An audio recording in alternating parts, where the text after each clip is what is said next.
வரலாறு இன்றைய கேள்வி மேற்கொண்ட பாடல்களின் தொடர்ச்சி. இரண்டாம் அசோகர் என்று அழைக்கப்பட்டவர் யார்? யார் பார்த்தீங்கன்னா கனிஷ்கர். அசோகர் மாதிரியே புத்த சமயத்திற்கு மிக சிறப்பான ஒரு ஆதரவை நல்கியவர் கனிஷ்கர். அடுத்து 24வது கேள்வி. சிந்துவெளி நாகரிக மக்களுக்கு தெரியாத வளர்க்கும் மிருகம் எதுன்னு பார்த்தீங்கன்னா குதிரை. அங்கே எங்கேயுமே குதிரை காணப்படவில்லை. ஆரியர்களால தான் இந்தியாவிற்கு குதிரை அறிமுகமாவதாக வரலாறு கூறுகிறது. அடுத்து 25வது கேள்வி. வரலாற்றிற்கு முற்பட்ட காலத்தை சார்ந்த விலங்கான டைனோசர் அதோட முட்டை கண்டுபிடிக்கப்பட்ட இடம் எது? எங்கன்னு பார்த்தீங்கன்னா அரியலூர் மாவட்டம். அங்கதான் டைனோசரோட முட்டை கண்டுபிடிக்கப்பட்டதாக தகவல்கள் குறிப்பிடுகின்றன. அடுத்து 26வது கேள்வி. மனிதர்களை குறித்து எழுத்துப்பூர்வமான ஆதாரங்களை கொண்ட காலம் எது? அதுதான் வரலாற்று காலம். வரலாறு காலம் வரலாறு எண்ணிலிருந்து ஸ்டார்ட் ஆகுதா? ஒரு எழுத்துப்பூர்வமான சான்றுகள் கிடைக்கப்பெற்றதுல இருந்து வரலாற்று காலம் தொடங்குகிறது. 27வது கேள்வி. தமிழ்நாட்டில் 100 ஆண்டுகளாக அகழ்வாராய்ச்சி பணிகள் நடந்த இடம் எது? எந்த இடத்துல தமிழ்நாட்டில் 100 ஆண்டுகளாக அகழ்வாராய்ச்சி பணிகள் நடைபெற்றது? ஆதிச்சநல்லூர். தற்போது இந்த ஆதிச்சநல்லூர் என்பது திருநெல்வேலி, அதாவது பிரிக்கப்பட்ட தூத்துக்குடி மாவட்டத்தில் தற்போது காணப்படுகிறது. இங்க 100க்கும் மேற்பட்ட முதுமக்கள் தாழிகள் கிடைத்துள்ளன.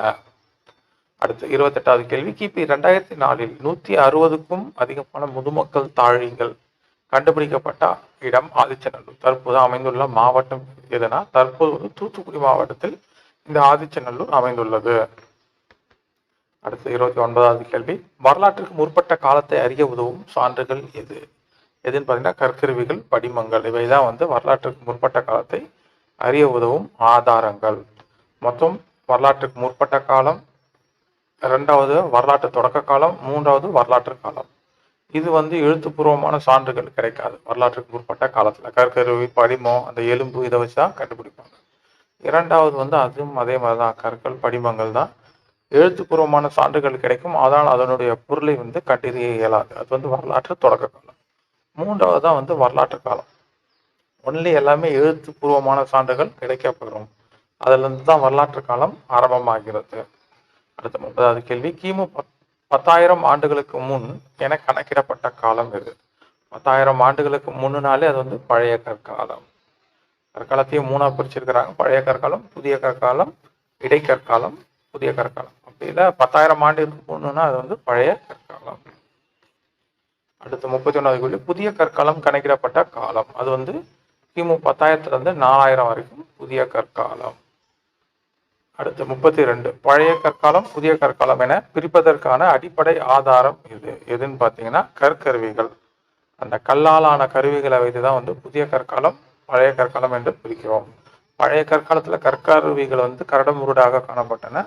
புதிய கற்காலத்துல அந்த கற்கருவிகள் கொஞ்சம் வாழ்வழப்பாக கைக்கு அடக்கமா அப்படின்ற ஒரு அளவுல காணப்பட்டன.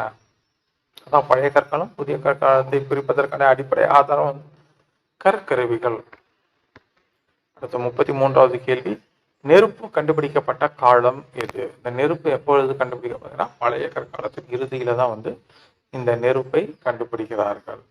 அடுத்து 34வது கேள்வி. பழைய கற்கால மனிதன் நெருப்பை உண்டாக்க பயன்படுத்திய கல் எது? என்ன கல்லெல்லாம் பயன்படுத்தினான்? சிக்கிமுக்கி கற்கள். இதை பயன்படுத்தி தான் பழைய கற்கால மனிதன் நெருப்பை கண்டுபிடித்தான். மனிதனின் அறிவியல் கண்டுபிடிப்புகளில் மிக முக்கியமானது இந்த நெருப்பு மற்றும் சக்கரம். இயற்கையான இடி, மின்னல் ஆகியவற்றை முதலில் வழங்கிய மனிதன் யார்? இது இயற்கையை தான் முதல்ல வழங்கினாங்க. யார் பார்த்தீங்கன்னா ஆதி மனிதன். பழைய கற்கால மனிதன், புதிய கற்கால மனிதர்கள். அடுத்த 36. உணவை தேடி வேட்டையாட இடம்பெயர்ந்த மனிதனின் காலம் எது? நாடோடியா வாழ்ந்த காலம் எதுனா பழைய கற்காலம். புதிய கற்காலத்தின் இறுதியில தான் மனிதன் நிலையாக வாழ ஆரம்பித்தான். அதுக்கப்புறம் நாகரிகங்கள் தோன்றுகின்றன. நாகரிகங்கள் குறிப்பாக ஆற்றங்கரையோரங்களில், அதாவது நதிக்கரையோரங்களில் தான் தோன்றின. அடுத்த 37வது கேள்வி. செம்பு காலம் என கூறப்படும் காலம் எது? எதுனா உலக காலம். முதல்ல கற்காலம், ஸ்டோன் ஏஜ் ஆரம்பிக்குது. ஸ்டோன் ஏஜே 3ஆ பிரிக்கிறாங்க. 1 பழைய கற்காலம், 2வது இடைக்கற்காலம், 3வது புதிய கற்காலம்.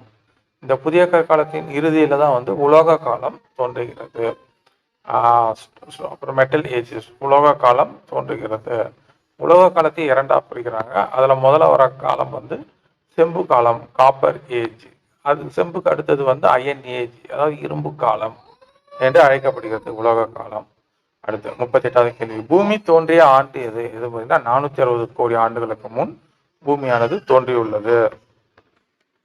அடுத்து 39வது கேள்வி. சுமார் 8000 ஆண்டுகளுக்கு முன் தோன்றியவை எவை? 8000 ஆண்டுக்கு முன் தோன்றியவை எவைனா சக்கரம் தான் தோன்றிச்சு. வேளாண்மை வந்து கிட்டத்தட்ட அந்த கிமு 6000 அந்த பகுதியில் தான் வந்து வேளாண்மை தோன்றியது. அடுத்து 40வது கேள்வி. பெண் அம்பு விடுவது போன்ற ஓவியம் காணப்பட்ட இடம் எது? எங்க காணப்படுகிறதுனா பிம்பேட்கா குகையில காணப்படுகிறது. இது மத்திய பிரதேச மாநிலத்தில் அமைந்திருக்கிறது. பிம்பேட்கா பழைய கற்காலத்தை சார்ந்த இது. பச்சை சிவப்பு வனங்கள்ல வந்து ஒரு பெண் வந்து குழந்தையை மடியில கட்டிட்டு அம்பு விடுவது போன்ற ஓவியங்கள் காணப்படுகின்றன.